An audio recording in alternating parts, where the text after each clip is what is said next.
Back in a new video. तो इस video का टॉपिक है control and coordination. So let's get started. तो कंट्रोल एंड कोऑर्डिनेशन में सबसे पहले हम जानेंगे उसकी definition. The process of working together of various parts of body is in regulated manner. मतलब कि हर एक बॉडी पार्ट का साथ में काम करना एक रेगुलेटेड मैनर में, एक सीधे सरल वे में, उसे कहते हैं कंट्रोल एंड कोऑर्डिनेशन। समझे?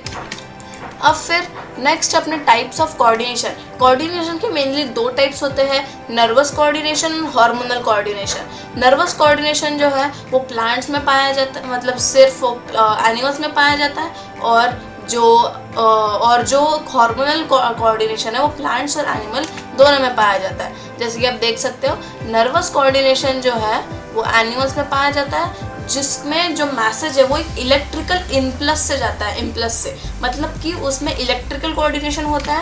और हार्मोनल कोऑर्डिनेशन जिसमें एनिमल्स और प्लांट्स दोनों इंक्लूडेड है, उसमें केमिकल जो मैसेजेस रहते हैं वो केमिकली इम्पल्स से जाते हैं, मतलब कि उनका केमिकल कोऑर्डिनेशन होता है। अब आप मुझे कमेंट करके बताइए कि इलेक्ट्रिकल कोऑर्डिनेशन और केमिकल कोऑर्डिनेशन में दोनों में से कौन सा जो इम्पल्स रहेगा वो फास्ट रहेगा। ऑब्वियसली मैं आपका इसका आंसर बता देता, बट अभी वीडियो को पॉज करके कमेंट करो, ठीक है? मैं अपने कमेंट्स में डिसेबल से इनेबल कर दूंगा। इलेक्ट्रिकल कोऑर्डिनेशन वो केमिकल कोऑर्डिनेशन से ज़्यादा फास्ट होता है, ठीक है? नेक्स्ट टॉपिक है अपना नर्वस कोऑर्डिनेशन इन ह्यूमंस, ठीक है? तो इसमें नर्वस सिस्टम में दो टाइप्स होते हैं मेनली, एक सेंट्रल नर्वस सिस्टम और एक पेरिफेरियल नर्वस सिस्टम, जिसको हम CNS और PNS भी बोलते हैं, ठीक है? सेंट्रल नर्वस सिस्टम में ब्रेन और स्पाइनल कॉर्ड आता है, और नर्वस सिस्टम में सोमैटिक और ऑटोनॉमिक आता है। अब सोमैटिक और ऑटोनॉमिक मतलब क्या, पहले हम जानेंगे सोमैटिक के बारे में। सोमैटिक नर्व मतलब क्या? Control voluntary muscle and transmit sensory information to the CNS। इसमें वॉलेंटरी मसल्स को हम ट्रांसमिट करते हैं। जैसे कि वॉलेंटरी मतलब क्या, जिन्हें हम अपने मन से काबू में ला सकते हैं। जैसे कि मेरा हाथ, मुझे समझो मेरे हाथ को ऐसे बंद करना है, मतलब खोलना है, बंद करना है, मैं ये कर सकता हूँ। ये कौन सा काम करता है? ये सोमैटिक नर्व करता है, जो कि वॉलेंटरी मसल्स को कंट्रोल करता है, और जो सेंसेस रहते हैं, सेंसरी इंफॉर्मेशन जो कर रहा है उसको वो किस में भेजता है? उसको भेजता है वो CNS, मतलब कि सेंट्रल नर्वस सिस्टम में, ठीक है? फिर ऑटोनॉमिक नर्व जो है वो इनवॉलेंटरी बॉडी फंक्शंस को कंट्रोल करता है, जैसे कि ब्रीदिंग, फिर हार्ट बीटिंग, अपना BP रेट, और लंग्स का सांस लेना, फिर डाइजेशन प्रोसेस, वो हम थोड़ी कंट्रोल करते हैं, ठीक है? पर आप बोलोगे कि ब्रीथिंग तो हम रोक भी सकते थे, देखो जैसे मैंने रोक दी, तो ऐसा नहीं होता। मतलब अंदर के सेलुलर रेस्पिरेशन होता है ना, सेल जो रेस्पायर करते हैं वो थोड़ी हम रोक सकते हैं, है ना? तो ये पॉइंट है, ठीक है?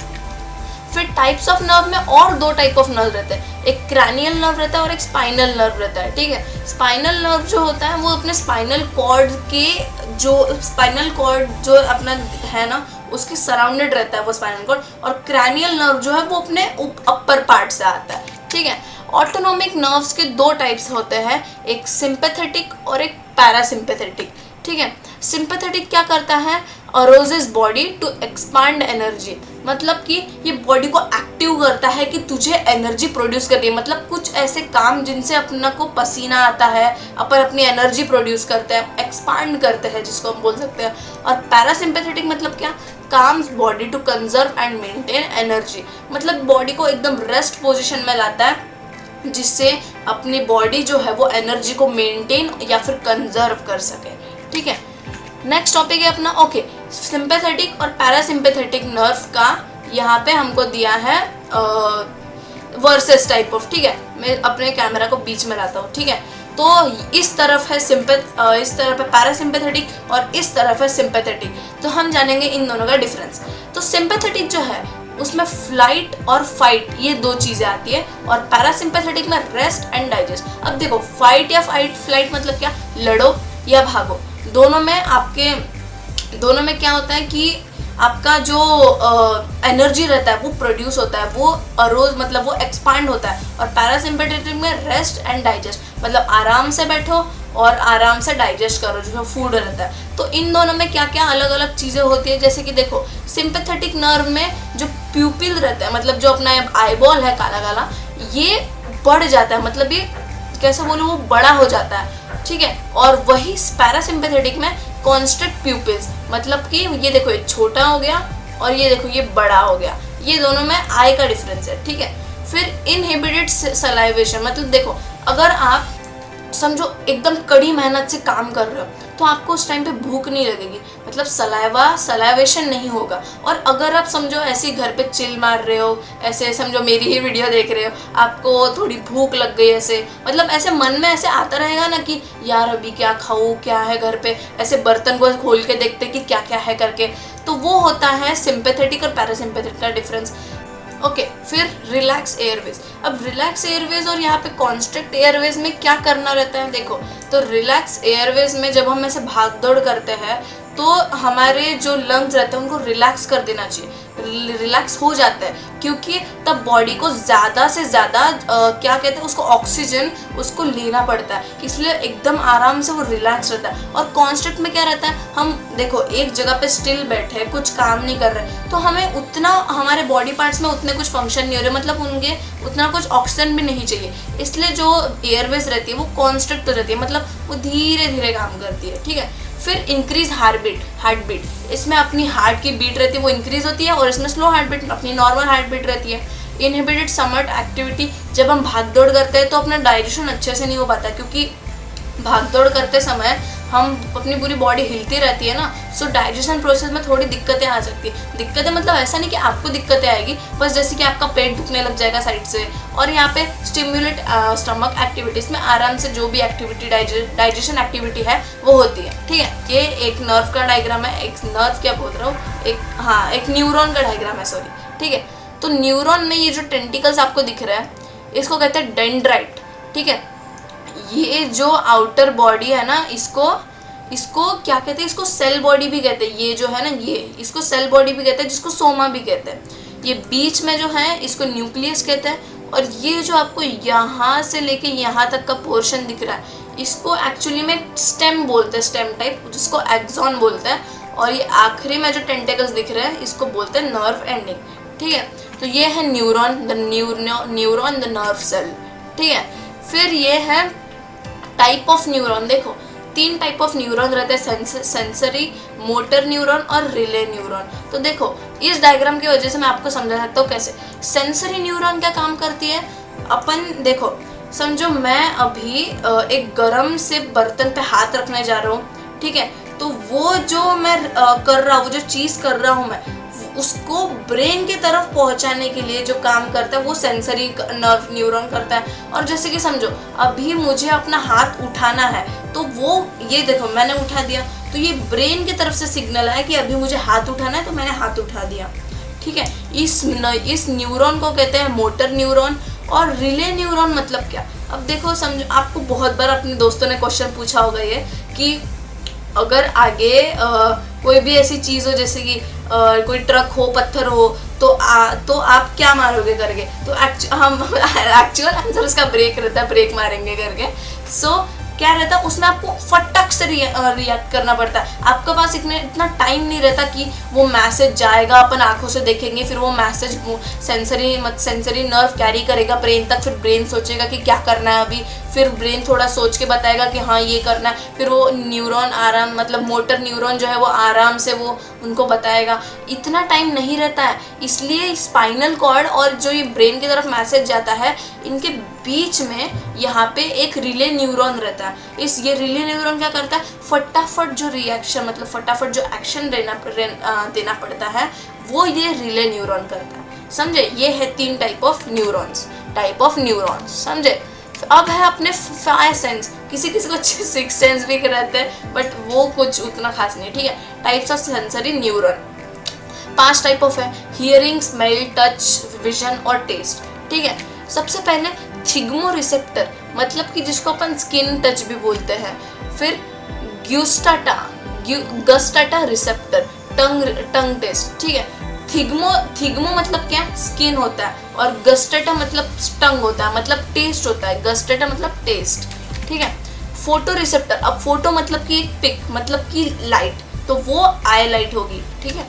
फिर ऑडियो रिसेप्टर, ऑडियो सुनना, ईयर, ठीक है। और फिर ऑल्फैक्टो रिसेप्टर, ऑल्फैक्टो मतलब कि स्मेल को सूंघना, उसे कहते हैं ऑल्फैक्टो। स्मेल रिसेप्टर, स्मेल को सूंघना मतलब नोज, ठीक है, ये है 5 टाइप ऑफ सेंसरी न्यूरॉन। फिर है अपना अपन अभी आएंगे अपने ह्यूमन ब्रेन की तरफ, मतलब जो कि है main thinking part of body, समझे, जो कि हर एक चीज करता है। अब यहाँ पे हमारे ब्रेन के 2 हिस्से होते हैं, लेफ्ट ब्रेन और राइट ब्रेन। अभी फिलहाल के लिए आपको कैमरा में उल्टा दिख रहा होगा, बट ठीक है, लेफ्ट ब्रेन राइट ब्रेन, ठीक है।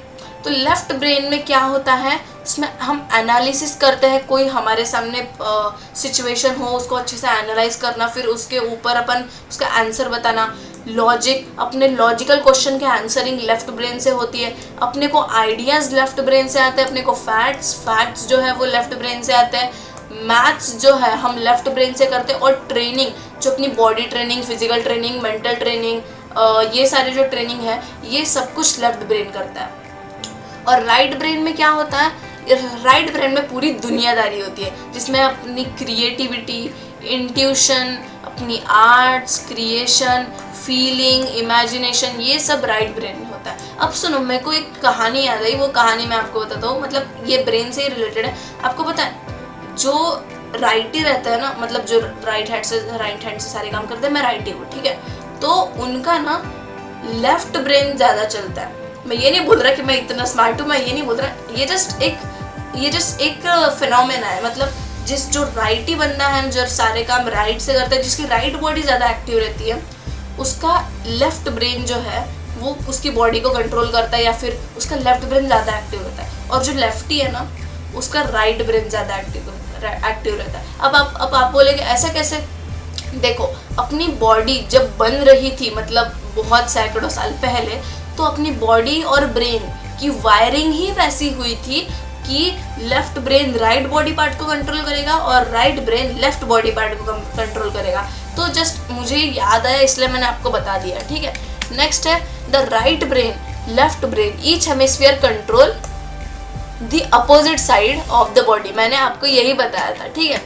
फिर अब नेक्स्ट है अपना, ये है अपना ब्रेन का डायग्राम, ठीक है। तो ये जो आपको बड़ा सा ये गोला दिख रहा है, ये इसको कहते हैं सेरेब्रम। मैंने बहुत गंदे तरीके से किया, इसको मिटा ही देता हूँ, ठीक है। ये है सेरेब्रम। फिर ब्रेन को ऊपर से एक स्कल रहती है अपनी यहाँ पे, उस स्कल को बोलते हैं क्रैनियल। अब क्रैनियल के भी बहुत सारे रहते हैं, जैसे कि आपको देखो, समझो ये है क्रैनियल, इसको और पास से देखो, यहाँ पे, अरे ये क्या हो गया, यहाँ पे एक और थोड़ा पास से देखो, यहाँ पे एक, तीन इसके ये है, उसके 3 लेयर्स है, ठीक है। तो ये जो बबुआ है, ये जो इतना ऐसे लंबा लंबा दिख रहा है, इसको कहते हैं हाइपोथैलेमस, ठीक है। फिर ये जो है, ये जो आपको, ये इसको क्या बताओ, ये इसको कहते हैं पिट्यूटरी ग्लैंड। और अपना जो हिंड ब्रेन रहता है ना, हिंड ब्रेन, अब मैं कहाँ पे दिखाऊँ आपको,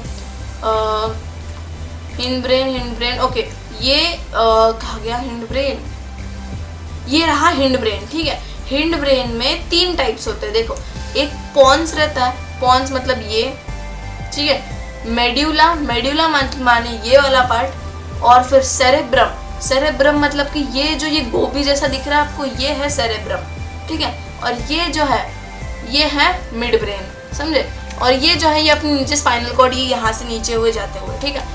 फिर मैं अपना कैमरा थोड़ा नीचे कर देता हूँ, ठीक है। ये है अपना ब्रेन का डायग्राम, ये है फोर ब्रेन, ये है मिड ब्रेन, और ये है हिंड ब्रेन। मतलब कि हिंड ब्रेन कौन सा है, ये रुको, मैं पहले तो इसको पूरा मिटा देता हूँ, ठीक है। अब मैं आपको इसके ये बता दूँ स्पेसिफिकेशंस, ठीक है। तो यहाँ से लेकर फुल यहाँ से ये है अपना फोर ब्रेन, मतलब आगे का ये पूरा भाग जो है, ये वाला, ये है फोर ब्रेन। मिड ब्रेन मतलब क्या, मिड ब्रेन जो है ये वाला ब्रेन है, यहाँ से लेके ये, मतलब ये पूरी यहाँ तक, ये है मिड ब्रेन। और ठीक है, ये मिड ब्रेन हो गया, या मतलब कहाँ से, ये यहाँ से लेकर ऐसे इसको ज्वाइन करते हुए यहाँ से ओके, ये है अपना मिड ब्रेन। और ये जो बचा हुआ नीचे का पार्ट है इतना, ये ब्रोकली को लेकर, ये है हिंड ब्रेन। हिंड ब्रेन मतलब सबसे नीचे का ब्रेन, ठीक है। नेक्स्ट है अपना प्रोटेक्शन ऑफ ब्रेन, ब्रेन की प्रोटेक्शन। देखो अब इसको ऊपर कर देता हूँ, कहाँ गया, हाँ ठीक है। अब देखो ये सेरेब्रम है, ठीक है। अब सेरेब्रम के पूरे मतलब ये देखो, ये जो 3 मैंने आपको बताया ना कि 3 है, ये है वो 3, ठीक है। पहले तो आप स्कल बोन देख लो, ठीक है, ये स्कल बोन कैसी है करके, ठीक है। और ये क्या है, सबआर्चनॉइड स्पेस, मतलब ये बीच बीच में आपको स्पेस दिख रही है, इसको सबऑर्चनॉइड स्पेस बोलता है। कंटेन सेरेब्रोस्पाइनल फ्लूइड, मतलब जो फ्लूइड सेरेब्रम और स्पाइनल कॉर्ड को कनेक्ट करता है, एक फ्लूइड करता है, उसको क्या कहते हैं, उसको कहते हैं सेरेब्रोस्पाइनल फ्लूइड, ठीक है। फिर ये जो पहली लेयर होती है इसको कहते हैं ड्यूरा मैटर, ये जो दूसरी लेयर होती है इसको कहते हैं आर्कनॉइड मैटर, और ये जो बीच में आपको ये जो थोड़ा ऐसे स्टिकी पार्ट ऐसे दिख रहा है और ये वाली एक लेयर, इसको बोलते हैं पाया मैटर। अब इसको आप DAP के नाम से याद कर सकते हो, ड्यूरा मैटर, आर्कनॉइड मैटर और पाया मैटर, ऐसे इसको याद कर लो। और ये सब जो है ये सब क्या है, क्रैनियल मीनिंग्स है, ठीक है। और फिर ये जो है, ये जो अपने ब्लड की तरफ मतलब ब्रेन की तरफ जो ब्लड पहुंचना चाहिए, ब्लड वेसल, और फिर ये है अपना सेरेब्रम, ठीक है। और फिर यहाँ से ब्लड बोल रहा हूँ, यहाँ से ब्रेन की स्टार्टिंग होती है, ठीक है।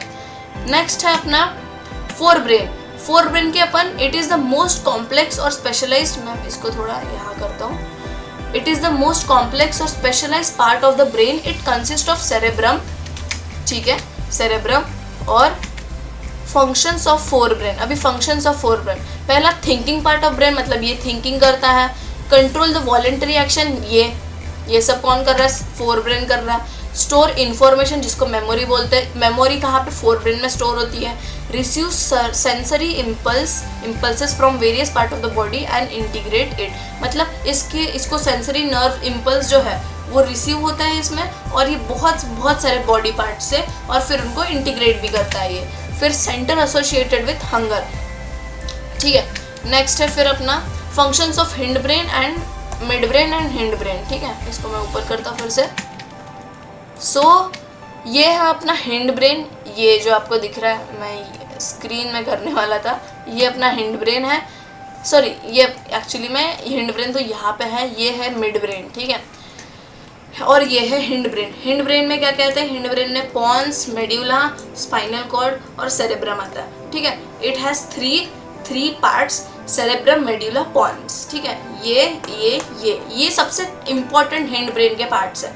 सेरेब्रम क्या करता है, control posture and balance, the precision of voluntary action, example picking pen, जैसे कि मैंने ये पेन पकड़ा है, ठीक है, इसी पेन को मैंने पिक कैसे किया, कौन मेरे को ये सब बता रहा है, सेरेब्रम बता रहा है। तो सेरेब्रम क्या काम करता है, सेरेब्रम अपने को सेरेब्रम अपने वॉलेंटरी एक्शन जो है वो उनको रिसीव करता है। मेड्यूला क्या करता है, ये इनवॉलेंटरी एक्शंस को कंट्रोल करता है, जैसे कि अपना ब्लड प्रेशर, सलाइवेशन, वॉमिटिंग, उल्टी आना। अपन थोड़ी उल्टी को मुंह में रख सकते, छी मैं कैसी बातें कर रहा, छोड़ो। पॉन्स मतलब क्या, involuntary action, regulation of respiration, ये भी इनवॉलेंटरी एक्शंस करता है, जैसे कि रेगुलेशन ऑफ रेस्पिरेशन, ठीक है। नेक्स्ट अपना स्पाइनल कॉर्ड, इसके फंक्शंस हम देखेंगे। Spinal cord connects a large part of the peripheral nervous system to the brain, और ये रिफ्लेक्स एक्शन भी करता है। यही पे जो अपनी कौन सी नर्व थी, वो मोटर नर्व, वो यहाँ पे काम करती है, ठीक है। रिफ्लेक्स एक्शन अब हम जानेंगे। It is a quick, sudden and immediate response of the body towards stimulus. Example, knee jerk, withdrawal of hand on touching a hot object. ये knee jerk जो है ना, ये बहुत ऐसे बढ़िया वाली चीज़ है। देखो यहाँ पे उसने मारा और उसने नहीं हिलाया, वो ऑटोमेटिकली हिल गया। देखो वो भी मारेगा, वो देखो नी जर्क मतलब कि वहाँ पे उसने मारा हथौड़ा छोटा सा, और फिर जो नी है वो ऑटोमेटिकली ऐसे हिल गया, ठीक है। इसको कहते हैं नी जर्क। फिर reflex arc, the pathway through which nerve impulse passes during reflex action is called reflex arc, ठीक है। ये है रिफ्लेक्स आर्क का पूरा डायग्राम। देखो जैसे कि मैं अभी मैं अभी क्या कर रहा हूँ, अभी मैं गर्म पतीले पे अपना हाथ रखने जा रहा हूँ तो फटक से जो सेंसरी नर्व गई वो सीधा, उसके पास टाइम नहीं था ब्रेन के पास में मैसेज पहुँचाने का, इसलिए वो फट से गई और यहाँ पे स्पाइनल कॉर्ड के पास यहाँ पे मोटर नहीं, वो एक्चुअली रिले नर्व थी, रिले नर्व में यहाँ पे उनका एक्सचेंज हुआ और फट से वहाँ पे भेजा किसके ज़रिए, मोटर नर्व से, और फिर फट से अब उसने अपना आर्म जो है वो हटा लिया क्योंकि उसको लगा कि नहीं रे अभी नहीं जलाना है हाथ। इसको कहते हैं रिफ्लेक्स आर्क। ठीक है, types of responses 3 type of है, वॉलेंटरी, इनवॉलेंटरी और रिफ्लेक्स। ठीक है, अब ये नया टॉपिक है हार्मोनल कोऑर्डिनेशन। हार्मोनल कोऑर्डिनेशन में प्लांट हार्मोन्स और एनिमल हार्मोन्स के बारे में पढ़ेंगे।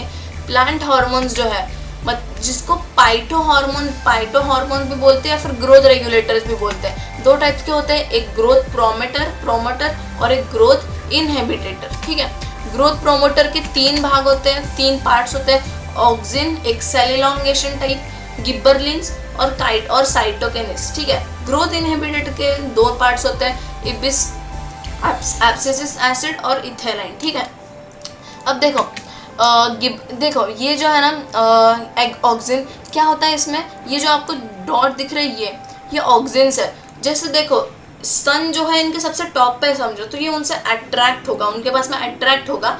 और अगर रुको मैं पहले तो अपना फेस कैम ऊपर कर दूँ, हाँ, और अगर समझो सन इनके कोई दूसरे डायरेक्शन में है तो जो ऑक्सिन्स रहते हैं वो उसके अपोजिट डायरेक्शन में जाना चालू कर देंगे। पर सेल इलॉन्गेशन मतलब क्या कि फिर जिस पार्ट में ज़्यादा लाइट पड़ेगी, सनलाइट पड़ेगी, उस पार्ट में जो प्लांट है उसकी ग्रोथ ज़्यादा होगी, उसे कहते हैं auxin cell elongation. Gibberellins stimulate टैमिलियन elongation and leaf expansion, leaf का बढ़ाना ये गिबरलिन स्टिमुलेट करता है। ठीक है,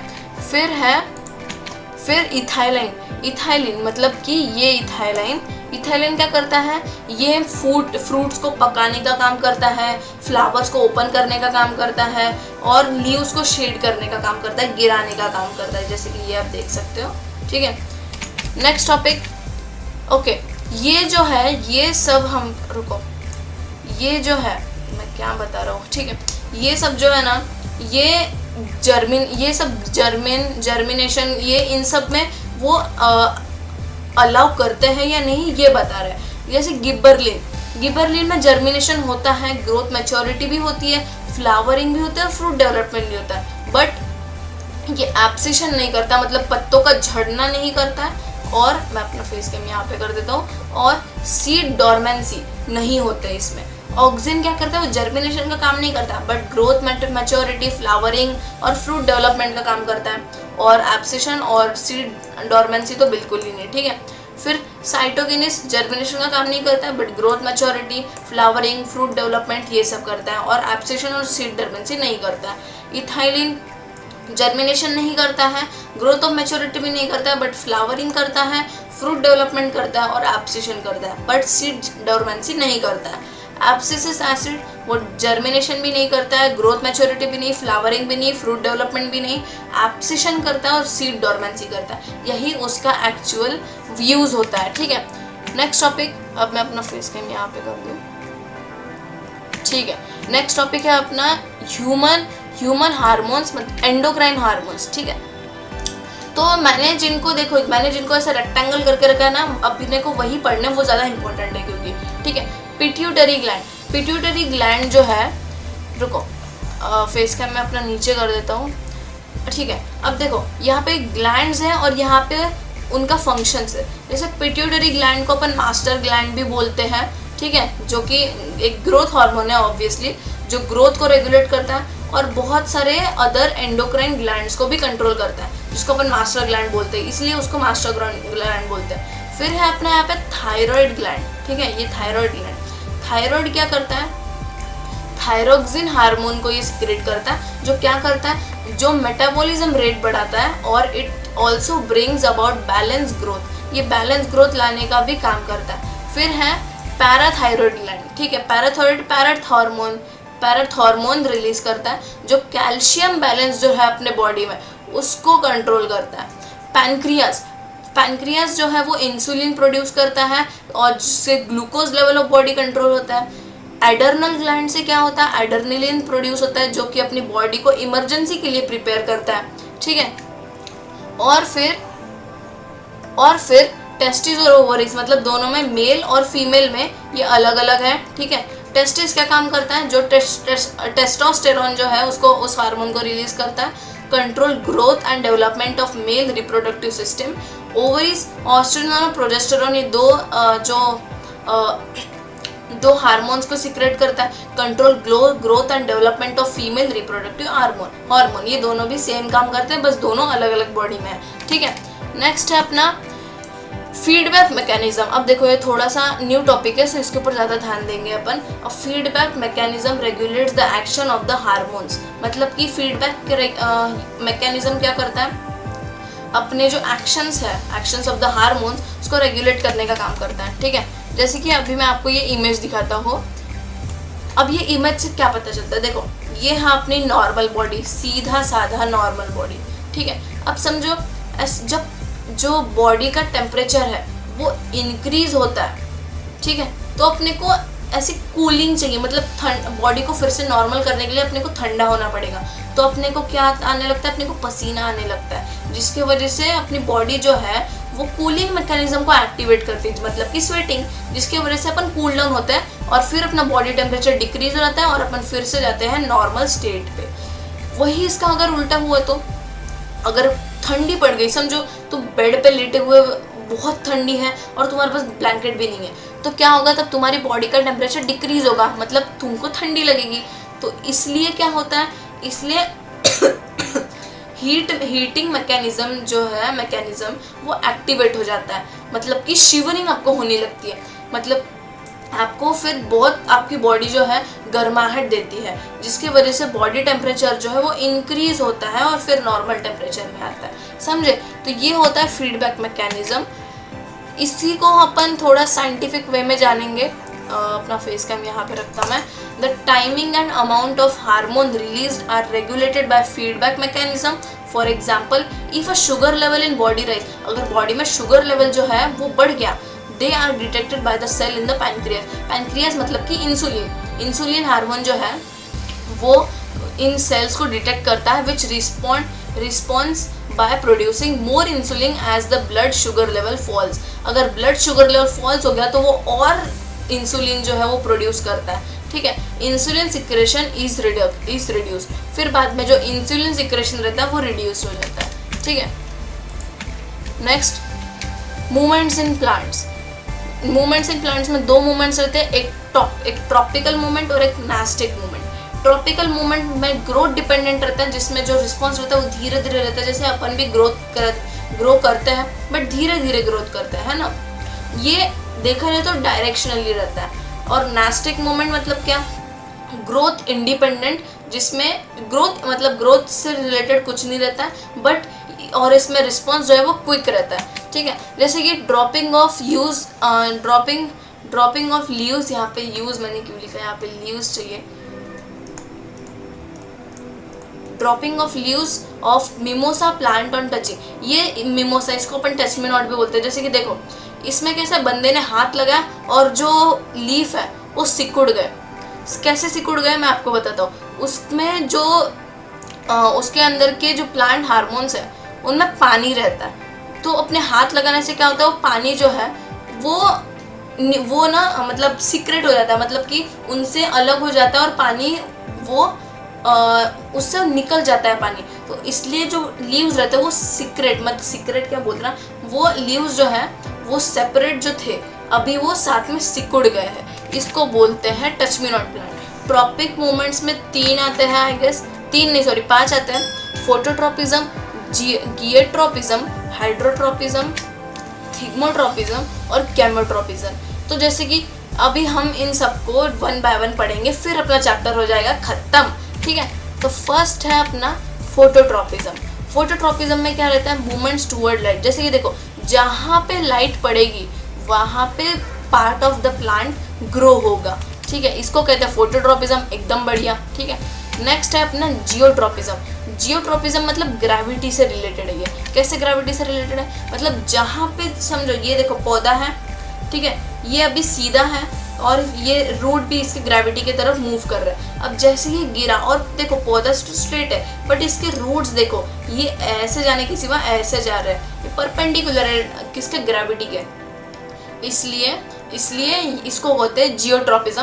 कुछ भी हो जाए रूट्स जो है मतलब प्लांट्स का निचला भाग जो है वो ग्रेविटी की तरफ ही अट्रैक्ट होता जाएगा, ठीक है। इसको जियोट्रॉपिज्म बोलते हैं। हाइड्रोट्रॉपिज्म मतलब हाइड्रो बोला है, यहाँ पे हाइड्रो बोला है मतलब कि वाटर से रिलेटेड है। देखो बोला था ना वाटर से रिलेटेड है, जैसे कि जहाँ पे वाटर रहेगा, देखो प्लांट है आराम से ग्रो कर रहा है, यहाँ पे कुछ वाटर नहीं है, यहाँ पे वाटर डाल दिया तो प्लांट्स क्या कोशिश करेंगे, न्यूट्रिएंट्स पाने की कोशिश करेंगे, वाटर को पाने की कोशिश करेंगे, इसलिए वाटर के पास में रूट्स जाएंगे, ठीक है।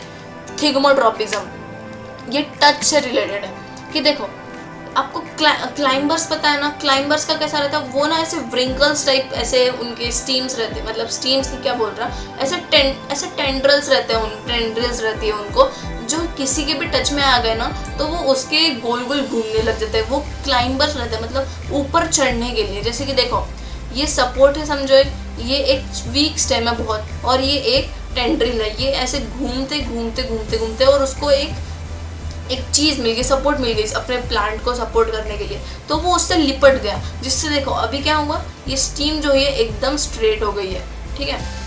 ये है थिग्मोट्रॉपिज्म। और फिर अपना केमोट्रॉपिज्म जो कि लास्ट टॉपिक है, जो केमिकली होता है। कैसे, देखो पोलन ग्रेन, अब पोलन ग्रेन सबसे टॉप पे रहता है, फिर ये पोलन ग्रेन को यहाँ पे पहुँचाने का काम कौन करता है, पोलन ट्यूब। कहाँ पे पहुँचाने का काम करता है, ओव्यूल में। फिर वहाँ से एक फ्लावर निकलेगा या फिर फ्रूट निकलेगा, ये हो, और ये कार्पेल, ठीक है।